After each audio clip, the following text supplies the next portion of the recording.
for 911. Do you need police, fire, or EMS? Please, hurry, please, hurry. Our address of the emergency? It's in Orange Tree Apartments, 25th Street. It's 20. Yes, give me the address. Ma'am, hello? Ma'am, I need the address.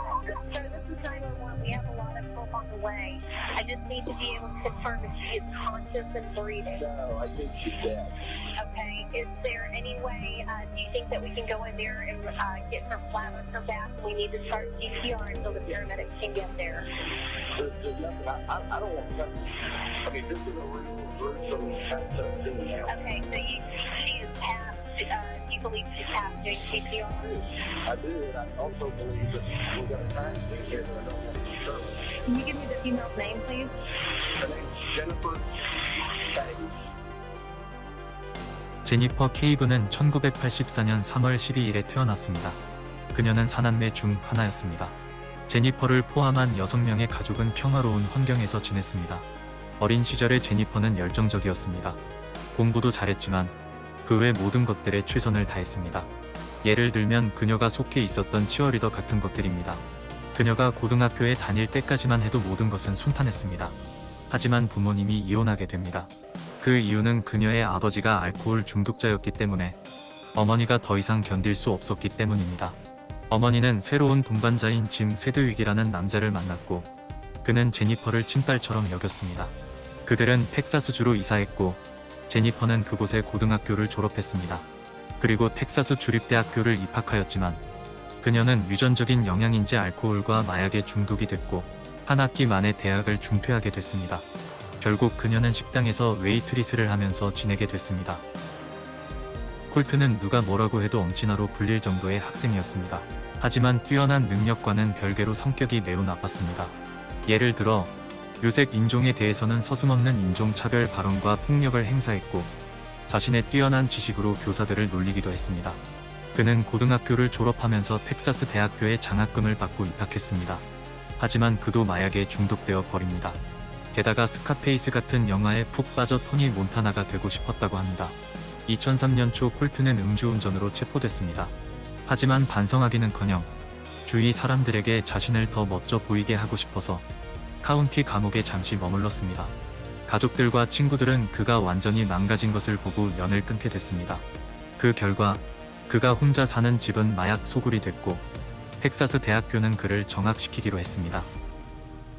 제니퍼와 콜트는 파티에서 처음 만나게 됐습니다. 둘 다 이미 마약 중독자인 상태였습니다. 콜트는 제니퍼에게 한눈에 반했지만 그녀는 그에게 관심이 아예 없었습니다. 약 2년 동안 콜트는 제니퍼에게 온갖 노력을 했지만 친구 이상으로 관계가 발전하지 못했습니다. 하지만 제니퍼가 콜튼과 계속 만났던 이유는 그가 아무것도 요구하지 않았지만 약을 계속 제공해줬기 때문이었습니다. 2004년 콜트는 마약으로 인한 편집증 때문에 911에 전화를 걸었고 경찰이 그의 아파트에 침입했을 때 여러 약물이 잘 보이는 곳에 놓여있는 것을 발견하게 됩니다. 단순 장난 전화 수준의 경범죄가 한순간의 중범죄인 규제 약물 소지 혐의로 그는 체포됐습니다. 그리고 이맘때 제니퍼는 본인의 중독 치료를 도와준 스콧이라는 남자와 만나기 시작했습니다. 스콧 역시 과거의 중독자였기 때문에 제니퍼의 심정을 잘 알았습니다. 1년 후 제니퍼는 콜튼과 마약을 완전히 잊었습니다. 그리고 콜튼은 로라라는 변호사와 데이트하기 시작했습니다. 그들은 자주 같이 잤고 콜튼은 그녀를 마약 중독자로 바꿔버렸습니다. 하지만 콜튼은 그녀와만 잔 것이 아니었습니다. 로라는 종종 콜튼에게서 제니퍼의 얘기를 들었고 질투했습니다. 그녀가 스콧이라는 남자를 만나고 있는지는 전혀 중요하지 않았습니다. 2005년 6월 콜튼이 마약 소지 혐의로 재판받고 60일 징역형이었지만 어찌된 일인지 20일 만에 출소했습니다.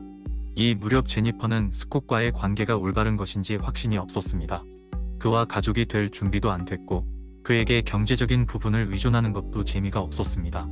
그 결과 그녀는 스콧과 헤어지고 구직 활동을 시작하게 됐습니다. 제니퍼는 데니즈라는 룸메이트를 구해서 이사했지만 스콧이 없어지자마자 다시 마약에 손을 대기 시작했습니다. 이 소식을 들은 콜튼이 다시 제니퍼에게 접근하기 시작합니다. 콜튼이 출소하고 약 한 달 후 2005년 8월 16일입니다. 제니퍼는 면접을 받고 로펌의 행정보조원으로 정규직을 얻게 됐습니다. 흥분한 제니퍼는 오랜만에 자신의 미래에 대해 낙관적인 생각을 가졌다고 합니다. 그녀와 데니즈는 그날 저녁 내내 영화를 봤습니다. 8월 16일 오후 10시 30분 콜트는 제니퍼에게 전화를 걸어 취업을 축하한다며 술을 마시자고 했습니다. 제니퍼는 잠시 머뭇거렸지만 그러자고 했습니다. 8월 17일 밤 12시 콜튼과 제니퍼는 레스토랑에서 같이 축하했던 친구들과 헤어졌습니다. 오전 1시 제니퍼는 친구 마이클과 전화를 했습니다. 제니퍼가 콜튼과 함께 있다고 하자 마이클은 당장 집에 가라고 설득했습니다. 하지만 제니퍼는 오히려 괜찮다고 했으며 이것이 그녀의 마지막 소식이었습니다. 오전 6시 30분 데니즈는 제니퍼의 알람이 울리는 것을 듣고 이제 곧 그녀가 출근 준비를 할 것이라고 생각했습니다. 그러나 데니즈가 샤워하고 나왔음에도 제니퍼의 모습이 보이지 않았습니다. 오전 8시 30분 제니퍼의 상사는 아직도 그녀가 도착하지 않은 것에 대해 궁금하고 걱정이 되기 시작했습니다. 그녀에게 전화를 걸어봐도 응답이 없었기 때문에 그녀의 어머니에게 연락을 취했습니다. 제니퍼의 어머니 샤론은 그녀에게 연락하기 위해 그녀의 모든 친구에게 전화를 걸어 그녀를 본 적이 있는지 묻습니다. 결국 마이클과 연결이 되면서 콜튼이라는 남자와 마지막에 있었다는 것을 알게 됩니다. 오후 5시 샤론, 새아빠, 제니퍼의 여동생은 콜튼을 만나기 위해 그의 아파트로 갔습니다. 그들이 그의 아파트에서 아무리 기다려도 콜튼을 찾을 수 없었습니다. 너무 불안했던 샤론은 새아빠에게 몰래 들어가 보라고 지시합니다. 그 집에 침입하고 그는 경악을 멈출 수 없었습니다. 욕조에는 어느 여성의 머리 없는 시체가 있었던 것입니다. 하지만 그는 곧 그 시체가 자기 딸이라는 것을 알 수 있었습니다.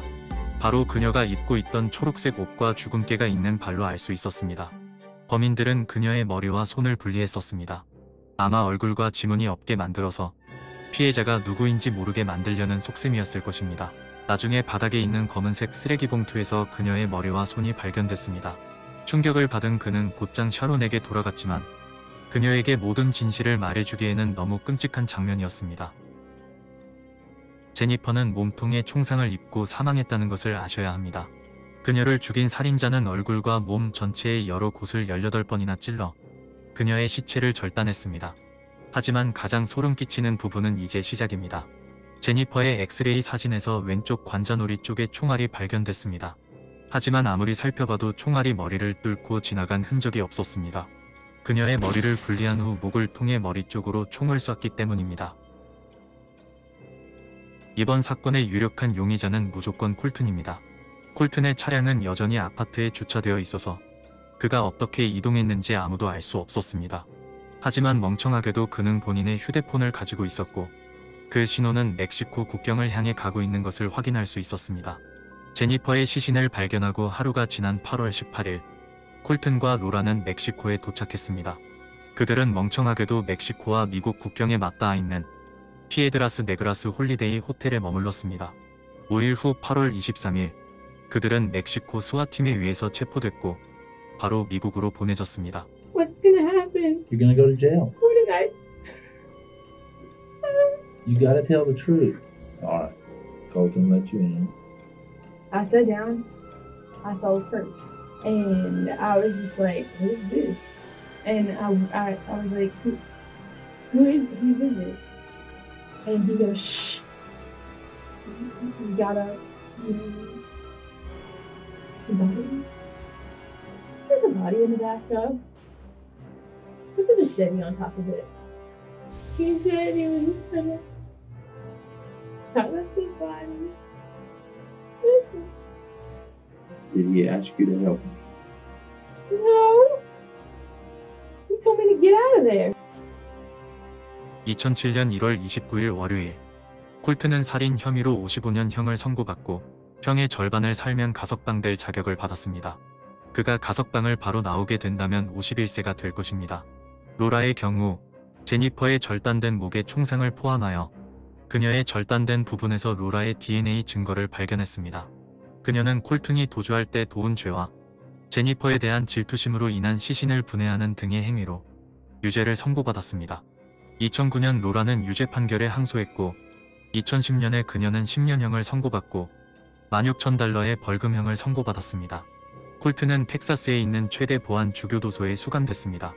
그리고 현재 로라는 2018년 8월에 석방됐고 그녀의 그 뒤 소식은 아무도 모릅니다. 제니퍼는 젊고 야심차게 자신의 인생을 새롭게 계획하고 이행 중이었습니다. 그리고 가족들도 그녀의 전환점에서 응원 중이었습니다. 하지만 2명의 마약 중독자 때문에 가족들은 평생 마음에 구멍이 생겼습니다.